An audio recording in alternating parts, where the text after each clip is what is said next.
কেউ যদি একটা প্রতিবেশী একজন রোগীকে দেখতে যায়, পায়ে হাইটা দেখতে যায়, তাহলে তার আমলের মধ্যে আল্লাহ রাসূল বলছেন তাকে আল্লাহ পাক একটা জিহাদের সওয়াব দান করে দিবেন। কিসের সওয়াব? জিহাদের সওয়াব দান করবেন। বলেন না আলহামদুলিল্লাহ। এখন হযরত ওসমান গনি রাদিয়াল্লাহ হযরত আব্দুল্লাহ ইবনে মাসউদ রাদিয়াল্লাহকে দেখতে আসছেন।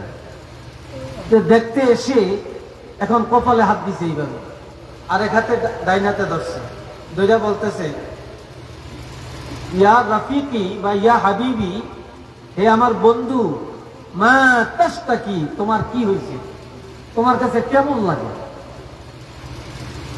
তোমার অবস্থা কি? তখন ওই সাহাবী তিনি কি বলছেন? হযরত আব্দুল্লাহ বলছেন আমার কিছুই হয় না, বেজুনুবি, আমার যা হয়েছে, আমি যে পাপ করছি, আমি যে গুনাহ করছি, আমার এই গুনার কারণে আমি এখন সাজা পাইতেছি। যা হয়েছে এটা আমার গুনার কারণে হয়েছে। কিসের কারণে? জোরে কোন? গুনার কারণে। এই যে দুনিয়াতে এত অশান্তি, এত মারামারি, এত কিছু, এত মহামারী, এত দুঃখ যন্ত্রণা, এত অশান্তি, রাষ্ট্রীয়ভাবে অশান্তি, কথা ঠিক কিনা? এগুলা কি আমাদের পাপের কারণ না? এগুলো আমাদের হাতের কামাই না? এই যে করোনা, এই যে করোনা আসছে, এই যে করোনা কি আল্লাহ দিছে না আমরা আনছি? এটা আমাদের পাওনা ছিল, আমাদের চরিত্রের কারণে, আমাদের আখলাকের কারণে এটা আমাদের পাওনা ছিল, এই জন্য আসছে। কথা ঠিক কিনা? জোহারাল ফাসাদু ফিল বাররি ওয়াল বাহরি বিমা কাসাবাত আইদিন নাস, যে এই স্থলভাগে যত মুসিবত, জলভাগে যত মুসিবত, এগুলো আর কিছু না, এগুলো মানুষের হাতের কামাই, এগুলো মানুষের কি হাতের কামাই। তুই বললেন যে তোমার কি প্রয়োজন, তোমার কোনো ডাক্তার লাগবে? হযরত ওসমান গনি কত বড় সাহাবী জিজ্ঞেস করেন আব্দুল্লাহ ইবনে মাসউদকে, আপনার কি ডাক্তার লাগবে? কয় ডাক্তারের চিন্তা করতে করতে আমার রোগ বেড়ে গেছে, আমার রোগ বেড়ে গেছে। এবার বলে আপনার ঘরে কোনো খাবার আছে? কয় না। কোনো খাবার নাই? কয় না। তাহলে যেহেতু আমি রাষ্ট্রপ্রধান, প্রত্যেকের নামে গোডাউনে কিছু খানার বাজেট আছে, তাহলে ওই বাজেটের খানাটা আনেন, আনলে আপনারা সবাই খেতে পারবেন। তখন আব্দুল্লাহ ইবনে মাসউদ রাদিয়াল্লাহু বলতেছেন আমি রাষ্ট্রীয় কোষাগারের খাবারের অপেক্ষা করি না। কয় কেন? কয় তাহলে আপনার ছেলে ঘরে পাঠান, তারা খাইতে পারবে। কয় তাদেরও দরকার নাই। বলে কেন?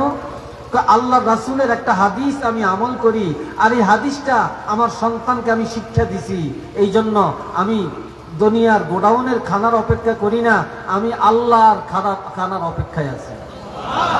আর একটু জোরে বলেন। পিছনে কয় না সুবহানাল্লাহ? দেখি একটু আওয়াজ দিয়ে বলতে পারেন মাশাআল্লাহ। সবাই বলেন আলহামদুলিল্লাহ। সেটা কি? আল্লাহ রাসূল বলেছেন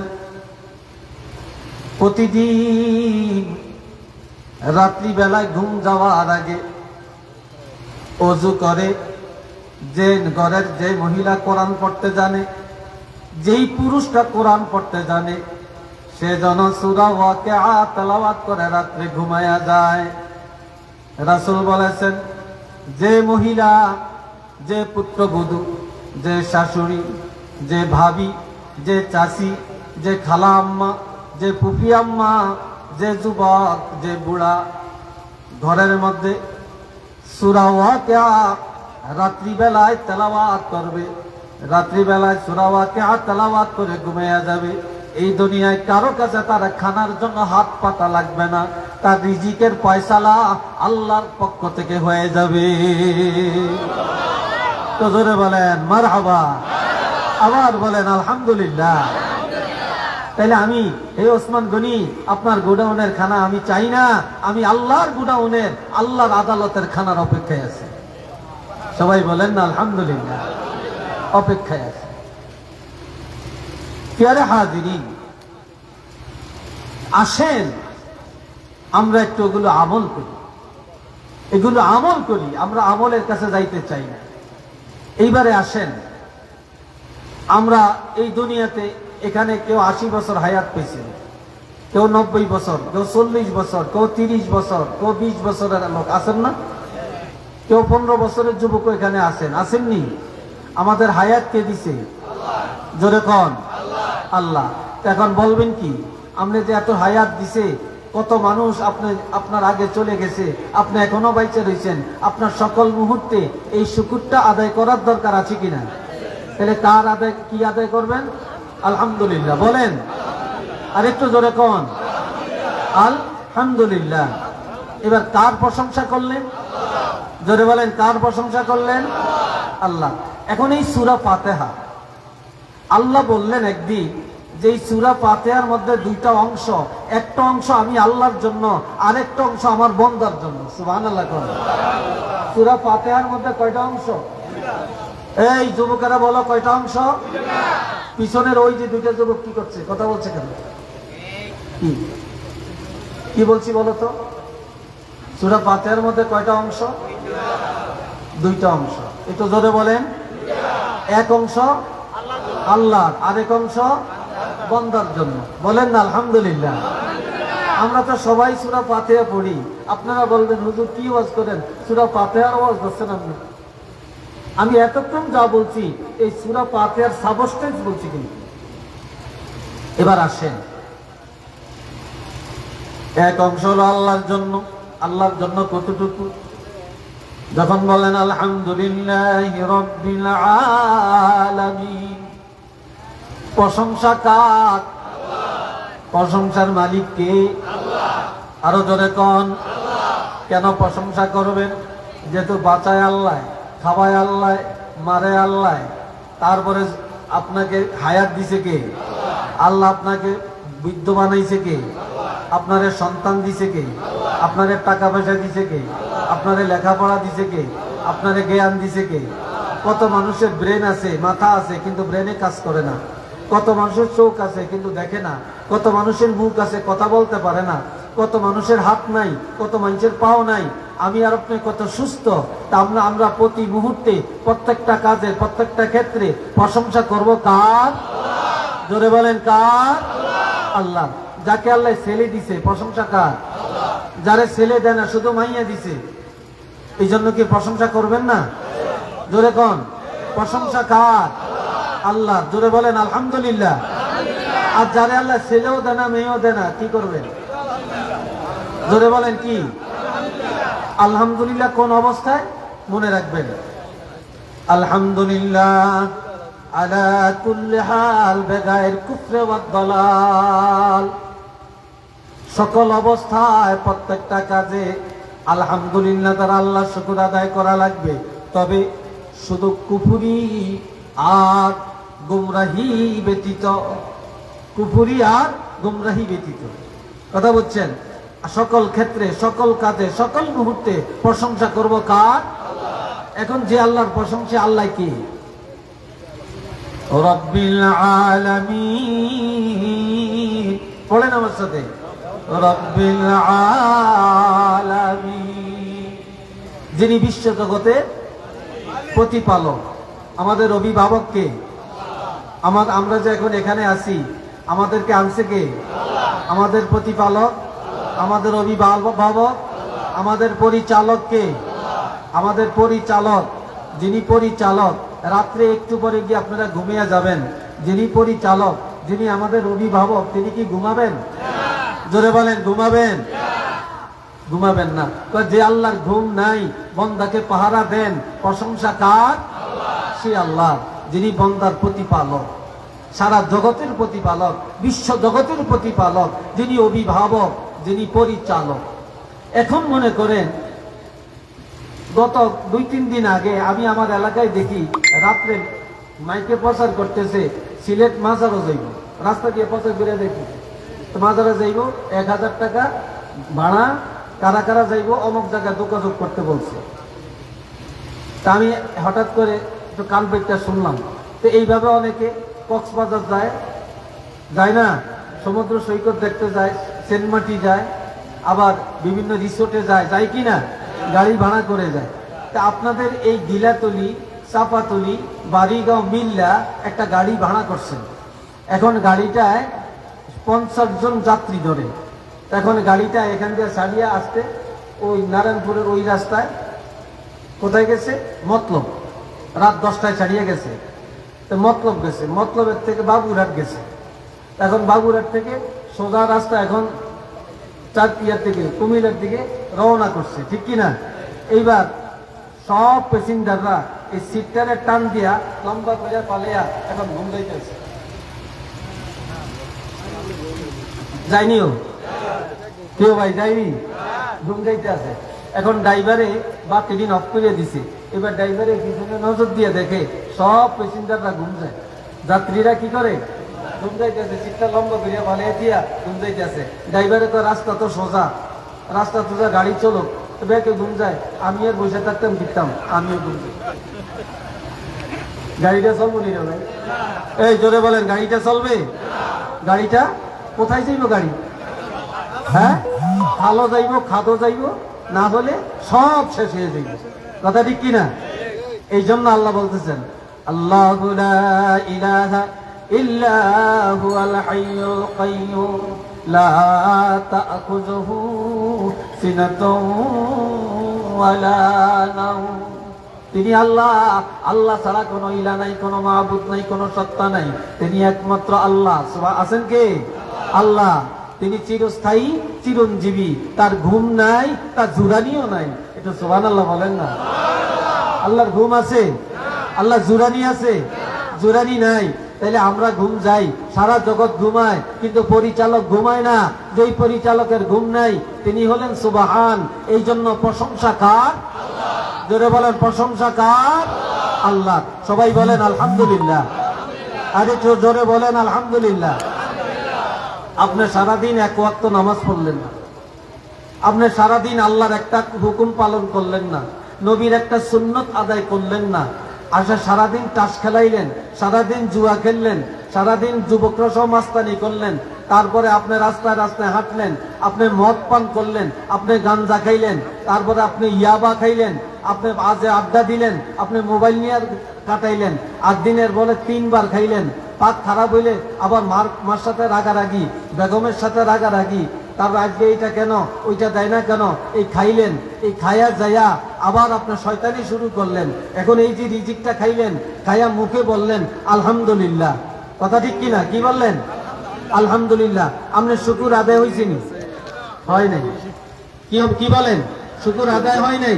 এখন আপনি আল্লাহর নিয়ামত খায়া আপনি মুখে বললেন আলহামদুলিল্লাহ, আর আল্লাহর নিয়ামতের শক্তিটা দিয়া আপনি যদি হালাল কাজ করেন, সত্য কথা বলেন, সত্য পথে চলেন, নামাজ আদায় করেন, রোজা পালন করেন, হজ ফরজ হলে হজ করেন, আল্লাহর প্রত্যেকটা হুকুম পালন করেন, এই আল্লাহ রিজিক খায়া এই শক্তি দিয়া, তাহলে আপনি জবানেও শুকুর আদায় করলেন, আপনি ইবাদতের মাধ্যমেও আল্লাহ শুকুর আদায় করলেন। আর যেই লোকটা আল্লাহ নিয়ামত খায়া আল্লাহ শুকুর আদায় করলো, আল্লাহ রাসূল বলেন এই লোকটার জন্য বেহেশত আল্লাহ ওয়াজিব করে দিয়েছেন। আরেকটু জোরে বলেন আল্লাহু আকবার।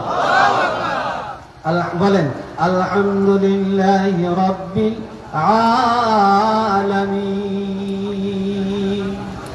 আল্লাহু আকবার। এবার আসেন, একজন লোক, ঘন্টা পুড়ে গেছে নাকি? হ্যাঁ, বিরক্ত হচ্ছেন আপনারা? এই যুবকরা কষ্ট পাইতেছ? মাশাআল্লাহ। আমি যা বলছি প্রত্যেকটা কথা যদি আপনারা গিরা ধরেন, আপনার বাড়িতে গিয়ে আমল করেন, এটা কাজে লাগবে, এটা কাজে লাগবে ভাই। আমরা তো আজকে ওয়াজ বুঝি না, ওয়াজ গ্রহণ করতে চাই না, হেদায়েত চাই না। আমরা তো চাই এখন তানশান, আমরা চাই এখন হাসি তামাশা, আমরা চাই এখন নাচানাচি। কথা ঠিক কিনা? নাচানাচি আমরা এগুলা বেশি পছন্দ করি। আল্লাহ সবাইকে বুঝ দান করুক, সবাই বলেন আমিন। আর একটু চিল্লিয়ে বলেন আমিন। আল্লাহ তুই বলতেছিলাম দুরূদ শরীফ পড়েন, সাল্লাল্লাহু আলা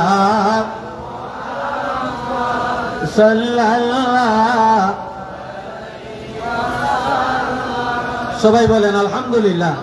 একটা লোক বড় বুজুর্গ আল্লাহর ইবাদত করে, কিন্তু সে খানা পায় না, অভাব, রিজিক নাই।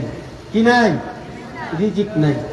তো এই লোকটা বাগানে গেছে, দেখি কোনো খাবার পাই কিনা। এই 3 দিন খাইলে হারাম খাইতে পারতো, কিন্তু খায় না। আর আমরা যদি এক বেলা না খাইতে পারি, কি আর হালাল কি আর হারাম এই চিন্তা করি না। কি ভাই, কথা ঠিক কিনা? আজকে আমরা ওয়াজে ধরে না কেন, ওয়াজ ভালো লাগে না কেন, কোরআন ভালো লাগে না কেন, কত বড় বড় হুজুর দাওয়াত দেই, তারপরে আমরা হুজুর করে দাওয়াত ধরে হুজুর আসে না না আসে, এই জন্য 20,000 30,000 টাকা হুজুরে অ্যাডভান্স দিয়ে আসি হুজুর। কি কথা ঠিক কিনা? কারণ এই হুজুরে আগে 10,000 না দিলে হুজুরে আইতো না, হুজুরে আইতো না। কথা ঠিক কিনা? এরকম আছে না? কত বড় বড় হুজুর আমরা দাওয়াত দিই। আল্লাহ আল্লাহ আমগরে বুঝদান করো। আমার লাইফে, আমার জীবনে, আমার এই 46 বছর এই ওয়াজের ময়দানে আজ পর্যন্ত কাউকে বলি না আমাকে অ্যাডভান্স দিয়ে যান। আলহামদুলিল্লাহ, আল্লাহর কাছে শুকর আদায় করি। তো ভাই ও আমার কলিজার টুকরা যুবকরা, পর্দার আলের মায়েরা শোনেন। তো এখন এই লোকটা ফরেজগার, কিন্তু 3 দিন খানা পায় না। খানার তালাশ করতে করতে বাগানে গেছে। কোথায় গেছে? বাগানে যায়া খাবার পায় না। বিশাল বাগান, বাগানে যায় খাবার পায় না। এখন তালাশ করতে করতে করতে দেখে একটা মরা পাখি বাগানের ভিতরে পড়িয়ে রয়েছে, মরা পাখি। এখন এই বিষয়ে হেমিশায় কোনো মানুষ দেখে কিনা, কাউকে দেখে না। তখন এই পাখিটা হাতে লইছে, এটার থেকে কাইটা কিছু অংশ খাইয়া হইল জীবনটা রক্ষা করবে।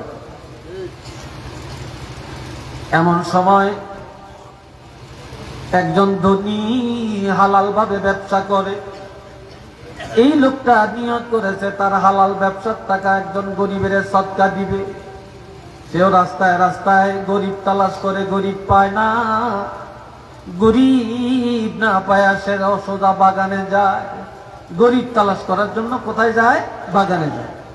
এখন বাগানে যায়া দেখতেছে এই লোকটা মরা পাখি হাতে করে হাঁটতেছে। আমরা এখান থেকে ওখানে গেলেন কিনলে হোতা গেছেন ভাই যেতে। হারে এগিয়ে ঠিক কিনবে আহারে হোতা গাই। আমি যে কদ্দুর বুঝি আর বুঝি না, এটাও বুঝেন না নাকি? আল্লাহ শুনেন। এখন ওই গরিব লোকটারে দেখা ধনী লোকটা ডাক দিছে, এই দাঁড়াও।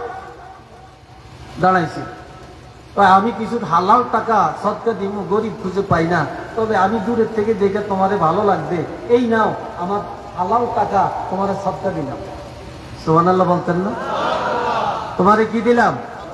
সদকা দিলাম। এখন এই লোকটা সদকা পায়া সোজা হাঁটা ধরছে। কিছু দূরে যায়, আয় দেখছে দিকটাকে দেখে মানুষ নাই। তখন হাত থেকে মরা পাখিটা ফেলে দিছে ফালাইয়া। এখন বাজারে যায়া হোটেলের মধ্যে, এখন তো টাকা আছে, ওই লোক সদকা দিছে, টাকা আছে না, এখন ওই টাকা দিয়া হোটেলের থেকে হালাল খানা কিনা খাওয়া শুরু করছে। আলহামদুলিল্লাহ বলতেন না? যেই লোকটা টাকা দিছে এই লোকটা আস্তে আস্তে আস্তে আস্তে যাইতে যাইতে পিছে পিছে হোটেলে যে তার সামনে বইছে। বইসে বলে, ভাই তুমি একটা মরা পাখি নিয়ে আসতেছো, আর তোমার হাতে পাখি দেখে আমি দূরের থেকে দেখে তোমাকে কিছু টাকা দান করলাম, হালাল টাকা। তুমি পাখিটা ফেলে দিয়া এরপরে বাজারে আইসা দোকানে হালাল খানা খাইতে লাগছো, কারণটা কি বলো? তাই ভাই আমি 3 দিন খেতে পাই না, হারাম খানা তো খাই না, এই জন্য বাগানে আসছি, হালাল খানা পাই না, এই জন্য হারামটা নিলাম, কেউ যেন না দেখে, কারণ আমার আল্লাহ দেখবে। আর আমি হয়তো আমি অন্যায়টা করলে আমার আল্লাহর কাছে মাপ চাবো, আল্লাহ তো মাফ করে দিবেন। আর এমন সময় তুমি আমাকে হালাল টাকা দিলা, এখন তো আর আমার হারাম খাওয়ার প্রয়োজন নাই, এই জন্য হারামটা ফেলে দিলাম, বাজারে আইসা দোকানে এসে হালাল খানা খাওয়া শুরু করলাম। সুবহানাল্লাহ। তখন ওই লোকটা আল্লাহর কোরআনের একটা আয়াত পড়িয়া তারে শোনায়। কি পড়িয়া শোনায়? কি রে তুই শিখলি তোরে কোন ভূতে হয়েছিল? নজর আজ আসন না দর্শক, আজ আমার দর্শক, এই অরিজিনাল কেন আমার তো ভালো লাগতো না, তোর তো নজ তো ভালো লাগতো না। আমি যদি এখন তামাশা করতে পারতাম, নাচতে পারতাম, তোকে হওয়া লাগবে ঘুরতে ভালো লাগবে, বেগুড়তে ভালো লাগবে। কারণ আমার যত অধিকার আছে, আর আমি যেরকম তো করে ডাক দিতারিয়াম, গাড়ো ধরিয়া বসাইতারিয়াম, আরে হুজুরের দূর হাঁটতো না, কারণ এই দেশের মাটির সাথে আমার সম্পর্ক হয়ে গেছে। এই কথা ঠিক কিনা? না আপনারা এটা অস্বীকার করবেন? আর আওফাও কথা এগুলো আমি বলি না, বলতো রাজি না। তো এখন কি আয়াত শোনালেন? তিনি বললেন, আল্লাহ কোরআন শরীফে বলছেন, যারা ঈমানদার, যারা হালাল খায়, হারাম খানা খায় না, হারামের পিছনে দৌড়ায় না, আমার আল্লাহ বলছেন লাহুম দারাজাতুন ইনদা রাব্বিহিম, আল্লাহর দরবারে তার জন্য উত্তম ব্যবস্থা আছে। তার মর্যাদা আল্লাহর কাছে আছে। আল্লাহ তার মর্যাদা বাড়াবেন, অর্থাৎ আল্লাহ তার দিদারের ব্যবস্থা করে দিবেন, আল্লাহ দিদার তার হয়ে যাবে। 2 নম্বরে কি আছে? ওয়া মাগফিরা, যারা হালাল পথে জীবন কাটায় আল্লাহ তার গুনাহগুলি মাফ করে দেন। 3 নম্বর ওয়া রিজকুন কারীম, হালাল খাওয়ান না ব্যক্তি কোন কারণে যদি হারাম খাইতে চায়, আল্লাহর পক্ষ থেকে আল্লাহ তাকে হারামটা থেকে ফিরাইয়া হালাল রিজিকের ব্যবস্থা করে দেয়। আল্লাহ তার মুখে হারাম ঢুকায় না, আল্লাহ তারা হালাল খানা খাওয়ায়। একটু চিল্লিয়ে বলেন আল্লাহু আকবার, আর একবার বলেন আলহামদুলিল্লাহ। তাইলে আমাদেরকে এই হারামের থেকে ফিরিয়ে আনে কে? তো প্রশংসা কার? জোরে বলেন প্রশংসা কার? আল্লাহ। আরেকটা কথা, মানুষের প্রতি জুলুম করে।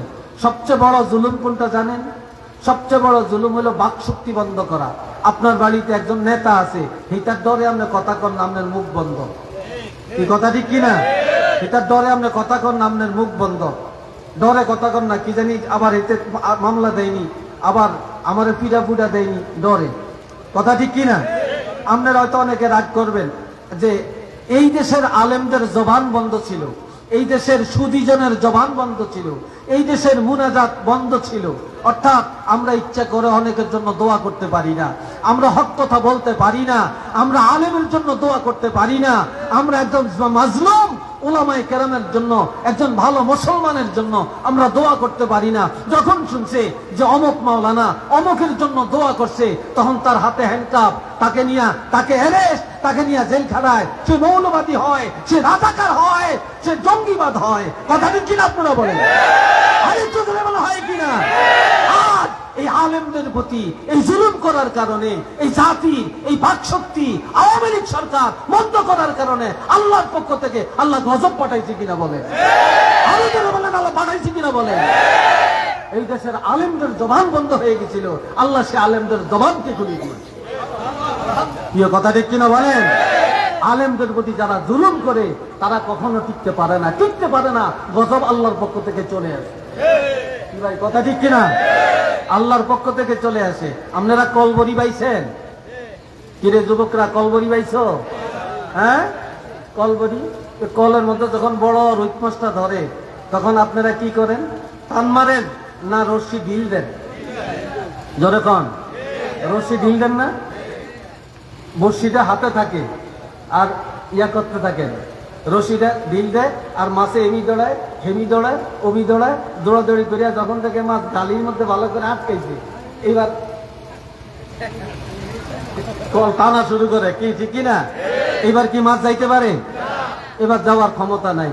আল্লাহ কয়, রশি আমার হাতে, শিখ আমার হাতে, শিখ আমার হাতে, আমি রশিকে একটু ঢিলা দিয়ে দিছি, তোকে গালির মধ্যে আটকা, তোরা এমি দৌড়া, হেমি দৌড়া, অমি দৌড়া, এটা কর, হেটা কর, জুলুম কর, অহংকার কর, বাহাদুরি কর, আর দুনিয়ার মানুষের হেস্তনেস্ত কর, জুলুম কর, যা করি না কর, দৌড়া দৌড়া, রশির গোড়া আমার কাছে, শিখ আমার কাছে, আমি আল্লাহ যখন টান ধরিয়াম তখন আর ছুটতে পারবি না।